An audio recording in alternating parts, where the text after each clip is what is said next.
waxaynu ku bilaabaynaa war weyn oo ka soo kordhay waddanka Sacuudiga waa arrin saameyn weyn ku leh dunida muslimka iyo caalamka gaar ahaan gobolka Bariga Dhexe. Arrintan waxay ku soo aadaysaa xilli xiisada gobolka Bariga Dhexe cirka ay ku shareeran tahay isla markaasna laga cabsi qabo Israa'iil in weerar horle ay ku qaado wadamada gobolka. Haddaba Sacuudiga iyo Pakistan ayaa waxay kala saxiixdeen heshiis difaac aynu eegno wararkii ugu dambeeyay ee amurtan laga qoray. Sacuudiga iyo Pakistan ayaa kala saxiixday heshiis difaac oo dhameystiran kaasi oo calaamad u ah ballaarin weyn oo iskaashiga amniga oo dhex maraya labadan dal ee muslimiinta ah isla markaasna soo bandhigaya ballanqaad difaac oo wadajir ah.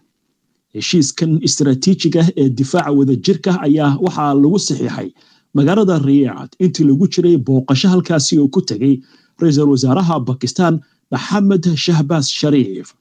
waxaana uu la kulmay heshiiskanna uu la saxiixday dhaxal sugaha Sacuudiga Mohammed bin Salman. war-saxaafadeed ka soo baxay xafiiska ra'iisul wasaaraha Pakistan ayaa xalay waxaa lagu yiri heshiiskan wuxuu dhigayaa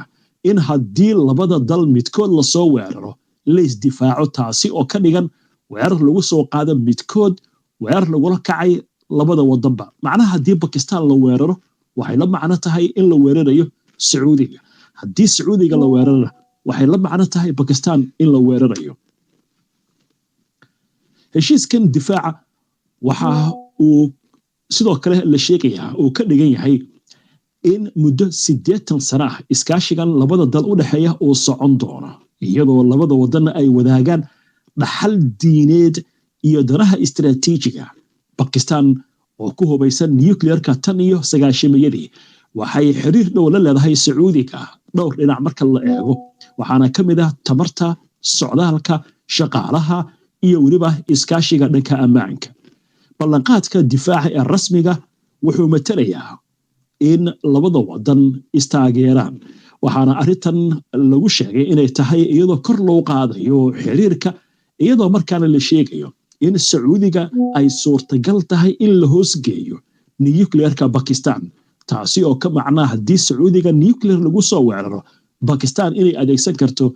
nuclear.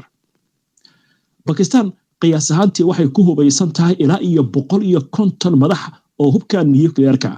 waxaana la sheegay in ay arrintani udub dhaxaad u tahay cabsi gelinta xiisadaha gobolka ka jira. heshiiskan oo ka turjumaya go'aanka wadajirka ee labada dal si ay u xoojiyaan amnigooda una gaaraan nabad iyo amni gobolka iyo dunidaba wuxuu ujeedkiisu u yahay horumarinta dhinacyada iskaashiga difaaca ee labada dal. iskaashiga cabsigelinta wadajirka ah gardarro kasta ayaa lagu yiri bayaan ka soo baxay xafiiska ra'iisul wasaaraha Pakistan. saxiixa heshiiskan ayaa waxa uu imaanaya iyadoo labada dal ay wajahayaan caqabado amni oo goboleed oo aad u adag. Sacuudiga ayaa casiriyeynaya awoodiisa dhanka militariga iyo kala duwanaanshaha xulafada difaaca iyadoo qayb ay tani ka tahay barnaamijka dib u habeynta aragtida 2030 ee dhaxal sugaha Sacuudiga Mohammed bin Salman. Pakistan waxay la daalacaysaa arrimo amni oo joogto ah oo xuduudaheeda ka aloosan waxaana taariikhiyan ay xooga saaraysay iskaashigeeda ay la leedahay wadamada muslimiinta si ay u xoojiso booskeeda dhanka istiraatiijiga. labada hogaamiye ayaa sidoo kale waxay ka wada hadleen xiriirka ballaaran ee labada dhinac intii lagu guda jiray kulanka. heshiiska difaacu wuxuu sidoo kale rasmiyeynayaa iskaashi amni oo muddo dheer si aan markaasi labada dhinacba qatar u dareemin. suurtagalna waxaa in la muujiyo in labada dal ay doonayaan inay sii qoto dheereeyaan isku duwidda military xilli gobolka xaaladiisu ay tahay mid aad u kacsan. arrintan waxay ku soo beegmaysaa toddobaad kadib markii Israa'iil weerar ku qaaday waddanka Sacuudiga dariska ay yihiin ee Qatar isla markaasna Netanyahu oo si cad u sheegay in arrintu intaas ay isku ekaan dooneen oo gobolkan Bariga Dhexe lagu samayn doono isbedel. hadda ka hor markii Sacuudigu soo jeediyay in la dhiso dowlad Falastiiniinta ay leeyihiin Netanyahu toos buu wuxuu u yiri Sacuudiga dhulkiisu waa ballaaran yahay hal looga sameeyo Sacuudiga gudihiisa dowlad iyo dhul Falastiiniintu ay leeyihiin. arrintu marka waa arrin khatar la dareemayo waxaan leeyahay sacuudiga dhaqaaluhu haya laakiin Pakistan waxay ku hubaysantaa nuclear laakiin dhaqaale ma hayso sacuudiga meesha u baahan yahay cudud ciidan laakiin dhaqaalihii uu hayo Pakistan waxay haysaa cudud ciidanka oo nuclearka uu ka mid yahay laakiin dhaqaale badan ma hayso marka macnaheedu waxay noqonaysaa aan isbahaysano waxay sidoo kale tani ku soo aadaysaa iyadoo maalin ka hor magaalada Riyaad kulan ay ku yeesheen dhaxal sugaha sacuudiga iyo xogayaha guud ee golaha amniga qaranka ee wadanka Iran Ali Larijani iyadoo laga wada hadlayo xaaladaha gobolka marka waxa leeyahay arrintan Israa'iil ay ku kacday waxay u noqotay wadamada caalamka gaar ahaan dunida muslimka arrin hurdada ka soo kicisay وهجاج أرنتن سيد إسرائيل أي وجت شوابتنا وإنه أركض دونا لكن حري رأي ساكا وربانت إسرائيل أرنتن أد بهذا العيسى وأيه مركز واحد إيجنا حاجة طهران يدو دورد ودك إيران سي عدد أي وجت شوابتي هذا القصة يري حقيقة أمورها دبادة دلك أمريكا ماركو روبيو إيران waxay si adag u cambaaraysay hadalkan xogayaha abuuraha dibadda ee Mareykanka uu kaga hadlay intii uu ku sugnaa Israel kaasi oo la xiriira barnaamijka gantaalada oo uu ku sheegay in ay qatar yihiin oo aan la aqbali karin afayeenka wasaaradda arrimaha dibadda ee dalka Iran Ismaaciil Bakhai ayaa ku tilmaamay hadallada Rubio kuwa aan macno lahayn wuxuuna sheegay in Mareykanka uusan xaq u lahayn inuu ka hadlo awoodaha difaaca ee wadan go'aansaday inuu ilaashado madax banaanidiisa qiimo kasta ha uga kacdee wuxuu sheegay in barnaamijka gantaaladu ay yihiin habka Iran ee ka hortagga dabaca gardarrada iyo weerarada cadawga dibadda oo ay ku jiraan Mareykanka iyo Israa'iil Marco Rubio ayaa shir jaraa'ida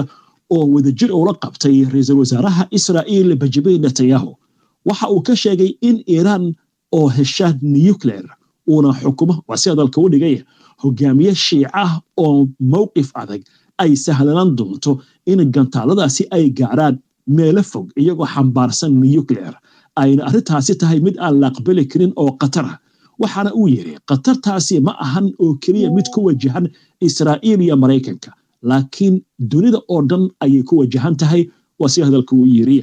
waxa intaasi uu ku daray xogayaha amuuraha dibadda ee Mareykanka in Mareykanku uu sii wadi doono cadaadiska Iran ilaa ay bedesho waxa ugu yeeray jidka ay ku socoto bartamihii bishii June Iran ayaa fulisay duqeyn aan horay loo araga oo ay ku qaaday Israa'iil iyo saldhig Mareykanku uu ku leeyahay dalka Qatar taasi oo ay kaga jawaabaysay weerar Israa'iil ay qaaday 13 bishaas iyadoo Israa'iil iyo Mareykanku ay weerareen xarumaha nuclearka ee Iran isla markaasna Israa'iil ay beegsatay saraakiil sarsare oo ka tirsanaa ciidamada Iran iyo waliba saynisyahano xalay barnaamijkii qubanaha intii la socotay waxaan idin soo gudbinay warbixin la xiriirta shuruudaha laga yaabo in lagu soo daro wada xaajoodka nuclearka oo ay ka mid tahay gantaalada arrintan si gaar ah waxa uu wata Faransiiska wuxuu leeyahay lama aqbali karo gantaalada Iran maxay tahay marka sababtu waxa leeyahay Iran marka la eego awoodda Israa'iil xagga ciidamada cirka way ka hooseysaa xagga ciidanka badana inkastoo maraakiib badan ay leedahay oo gujisan ay ku jiraan laakiin Iran waxay ku xisaabtantaa waxa weeye waa gantaalada dagaalkii dhacay bishii June Iran lama daayin baa la yiraahdaa ilaa meesha laga saari lahaa hoggaanka sare ee wadaadada laakiin waxay ku badbaaday gantaal Mareykanku markuu weeraray Isfahan iyo Fardo iyo Natanz oo Israa'iil sidoo kale ay weerartay xarumaha nuclearka Iran isla markiiba waxay ku jawaabtay dhowr gantaal ay ku dhufatay saldhig Mareykanka oo kulliya wadanka Qatar saacada kadib Donald Trump wuxuu soo saaray xabad joojin waliba wuxuu qiray Iran inay si xun u xanuujisay Israa'iil oo isagu u badbaadiyay dabcan waynu arkaynay wixii sawirro ahaa iyo muuqaalo aan idin soo gudbinaynay sida loo galay magaalada Tel Aviv Haifa iyo magaalooyinka kale ee Israa'iil Iran marka waxa la yiraahdaa waxay ku xisaabtantaa ma ahan F-35 iyo gantaalada cruise-ka iyo gantaaladan Tom Cruise-ka maraakiibta laga rido waxay ku xisaabtantaa waa gantaaladan oo ay meel iskaga saartay Israa'iil iyo Mareykanka haddii marka hadda wada hadalladu ay bilowdaan oo la isku yimaado miiska wada hadalka la isugu yimaado waxaa ka mid ah shuruudaha gataaladan oo Israa'iil ay ka qaylisay Netanyahu muxuu leeyahay gataaladan waxay gaari karaan Yurub oo dhan buu leeyahay marka arrinkan meel adag buu u socdaa laakiin ishayna ku hayn doona wixii ka soo baxa